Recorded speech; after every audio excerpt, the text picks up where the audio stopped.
Bayangkan, satu orang bisa membuat video YouTube jadi event global yang ditunggu jutaan orang. Itulah MrBeast. Kreator konten yang bikin tantangan absurd, hadiah uang tunai yang gila-gilaan, sampai bikin versi nyata dari Squid Game. Di balik tawa dan spektakelnya, ada ambisi yang jauh lebih besar daripada sekedar jadi YouTuber sukses. Tapi ambisi itu datang dengan harga. Budget satu video bisa tembus jutaan dolar. Beberapa bahkan batal rilis karena tak memenuhi standar. Dan meski terlihat seperti mesin konten sempurna, semua itu masih berputar pada satu nama, Jimmy Donaldson. Di tengah sorak-sorai views, ada pertanyaan besar. What next? Apa berikutnya? Jawabnya, sebuah kerajaan bisnis. Memang apa sih yang Jimmy sedang siapkan? Dan apa pelajarannya untuk konten kreator Indonesia?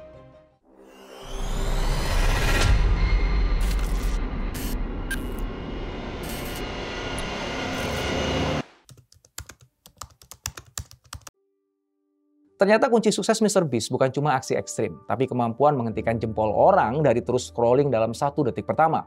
Judul dan thumbnail jadi senjata utama. Ada tim khusus yang mengurusi itu. Video di channel utama bisa menembus ratusan juta views per tahunnya. Bahkan versi Squid Game-nya ditonton ratusan juta kali. Semua dirancang agar penonton tak pindah ke video lain. Energi tinggi sejak detik pertama, hadiah besar, tantangan absurd, ritme editing yang cepat. Dari awal yang terkesan sederhana, I counted to 100,000. Jimmy terus menaikkan skala. Tapi skala besar artinya biaya besar. Satu video bisa menghabiskan 3-4 juta dolar. Dan ada yang tak pernah tayang walaupun terlanjur makan belasan juta dolar karena hasilnya dianggap belum layak. Di sisi lain, setiap unggahan barunya telah menjadi momen budaya pop tersendiri. Ditunggu, ditonton bareng-bareng, lalu dibahas dan dibagikan di mana-mana. Kini MrBeast tak lagi sekedar YouTuber. Ia ikon budaya digital dengan pabrik produksi yang ritmenya hanya dimiliki satu kanal seperti itu di dunia. Setidaknya begitu menurut pandangan para penggemar dan timnya. Di kantor Beast Industries bahkan ada jam raksasa yang menanyakan subscriber count secara real time. Sebuah simbol mesin yang terus bergerak. Tapi apa sebenarnya mesin di balik layar yang bikin semua ini konsisten bekerja? Kesuksesan MrBeast dibangun dengan obsesi pada detail. Bertahun-tahun, ia dan teman-temannya membedah YouTube dari pencahayaan di detik awal, tempo edit, sampai kalimat pembuka. Mereka bahkan menguji 20 jam hanya untuk memastikan seberapa besar efek lighting terhadap retensi penonton. Dan hasilnya signifikan. Semua temuan kecil disusun seperti SOP pabrik, sehingga sistem produksi bisa diulang dan ditingkatkan. Kalimat pembukanya diracik sebagai jangkar perhatian. Contoh, kalau pilot ini bisa tinggal di jet selama 100 hari, dia boleh memilikinya. I just bought this luxurious private jet, and if this pilot can spend 100 days trapped inside, he keeps it. Pangkalnya sederhana, buat otak penonton bertanya, beneran? Itu menyalakan rasa ingin tahu dan mengundang komitmen menonton sampai akhir. Dan di dunia yang 5 detik pertamanya menentukan, MrBeast sengaja menaruh bensin terbesar di 5 detik pertama. Strategi lain, bermain lebih sedikit, tapi besar dan bermakna. Alih-alih memancing viral dengan volume unggahan, Jimmy memilih membuat satu video berskala jumbo. Waktu pengerjaan lebih panjang, impact lebih dalam. Tak semua jadi tayang, kalau di bawah standar ya disimpan. Di baliknya ada ratusan orang, ide, naskah produksi, editing, semua bergerak seperti satu pabrik konten. Ini alasan kenapa hasil akhirnya bukan sekedar view tinggi, melainkan sistem yang bisa diulang. Tapi masalahnya, mesin secanggih apapun tetap punya batas, dan batas itu adalah manusia. Sebesar apapun Beast Industries, porosnya tetap satu orang, Jimmy Donaldson. Dia adalah wajahnya, pengambil keputusan, magnet penonton. Bahkan CEO Beast Industries mengakui Jimmy tidak bisa diskalakan. Artinya tak bisa dibuat 10 MrBeast sekaligus. Karena itu mereka mulai membangun karakter-karakter baru, merintis semesta yang akan tetap hidup walaupun Jimmy tak selalu tampil. Masalah lain datang dari musuh yang tak terlihat, algoritma. Satu ubahan kecil di sistem rekomendasi bisa mengubah performa drastis. Jimmy pernah menghabiskan lebih dari 10 juta dolar untuk satu video yang akhirnya tidak dirilis karena proyeksi performanya rendah. Ini ironis, bahkan kreasi terbaik pun tetap minta izin ke mesin agar bisa dilihat orang. Dan tekanan untuk selalu lebih wah itu juga berbahaya. Nggak selalu efektif dan bisa membuat penonton merasa tak lagi relate ketika hadiahnya terlalu fantastis. Hasilnya, tantangan bukan cuma teknis, tapi juga psikologis dan finansial. Tanpa kontrol yang jelas, pencapaian bisa berubah jadi beban. Itu sebabnya perubahan struktur bisnis menjadi penting, agar standar bisa naik tapi tekanan tak menghancurkan fondasi. Lalu apa langkah konkret MrBeast untuk keluar dari jebakan kreator tunggal ini?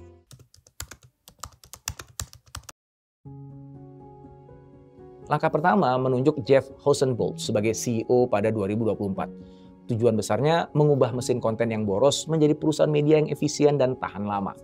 Bukan hanya channel YouTube, melainkan karakter ikonik. Bukan sekedar studio, melainkan perusahaan kelas Disney.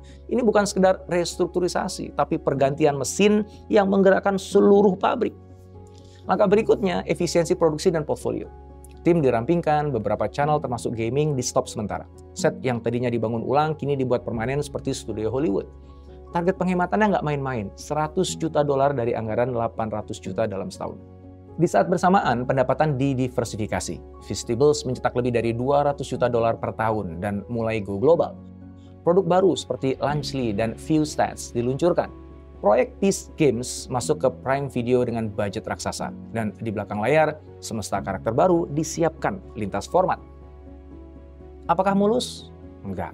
2024 masih rugi lebih dari $110 juta. Jimmy masih kreator dengan spontanitas tinggi. Pernah menyumbang $400.000 saat live stream.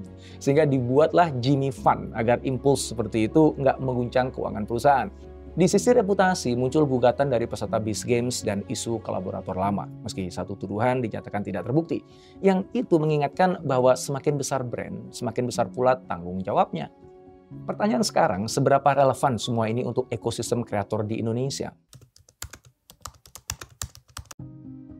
Indonesia termasuk poros penting dalam peta konten global. Dengan ratusan juta pengguna internet dan waktu menonton online yang panjang, kita bukan hanya pasar, tapi juga produsen konten. Banyak kanal tumbuh kilat, menembus jutaan subscriber, dan trending global.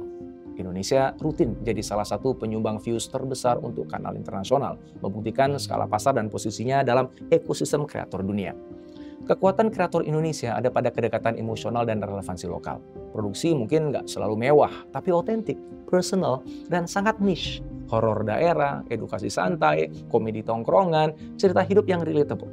Keterbatasan anggaran disiasati dengan kedekatan komunitas. Hasilnya, loyalitas tinggi. Bagi banyak penonton di sini, kejujuran konten lebih memikat daripada kesempurnaan teknis. Gelombang berikutnya, naik kelas. Banyak kreator mulai membangun usaha di luar platform, brand, produk, aplikasi, hingga kemitraan jangka panjang. Alasannya jelas, AdSense dan endorse itu fluktuatif. Algoritma itu berubah, iklan naik turun. Tantangannya, banyak yang masih bergantung penuh pada figur sentral, belum bersistem. Padahal jika ingin bertahan, harus mulai membangun fondasi agar mesin tetap menyala meski kreator beristirahat, seperti pelajaran dari MrBeast. Lalu apa pelajarannya untuk kreator konten di Indonesia? Pertama, jangan bertumpu pada satu sumber pemasukan. AdSense adalah start, bukan finish. Bangun aliran pendapatan yang bisa jalan tanpa kita harus tampil di kamera. Feastables tumbuh karena selaras dengan karakter dan disukai penonton. Sebuah produk yang nyambung dengan dunia yang sudah dibangun. Untuk kreator lain, ini bisa berupa brand sendiri, kelas, atau kolaborasi jangka panjang. Kedua, fokus pada benang merah identitas. Godaan mencoba semuanya itu nyata, tapi berisiko kehilangan arah. MrBeast memperluas usaha yang tetap terhubung dengan semesta yang sudah ia bangun. Penonton ikut karena keterikatan, bukan sekedar format konten. Jadi tumbuhlah tanpa memutus napas identitas. Konsistensi menjaga kepercayaan dan memperkuat daya ingat merek. Ketiga, bangun sistem, bukan hanya proyek. Tambah proyek tanpa struktur itu sama dengan menambah beban pada figur sentral. MrBeast membentuk tim, SOP, dan struktur agar mesin tetap berjalan meski ia tak selalu di garis depan. Mulai kecil, bagi peran, bikin kalender produksi, dokumentasikan proses, percayakan sebagian eksekusi. Tujuannya bukan cuma video berikutnya, tapi ketahanan jangka panjang. Pada akhirnya, jadi kreator itu seperti menyalakan api unggun. Di awal kita sibuk menjaga bara, tapi cepat atau lambat kita perlu perapian yang tetap hangat walau kita pergi sebentar. MrBeast menunjukkan konten viral penting, tapi sistem yang membuatnya berumur panjang jauh lebih penting. Yang kita kejar bukan cuma viral hari ini, melainkan nilai yang tetap hidup, bahkan saat kita tidak berada di depan kamera.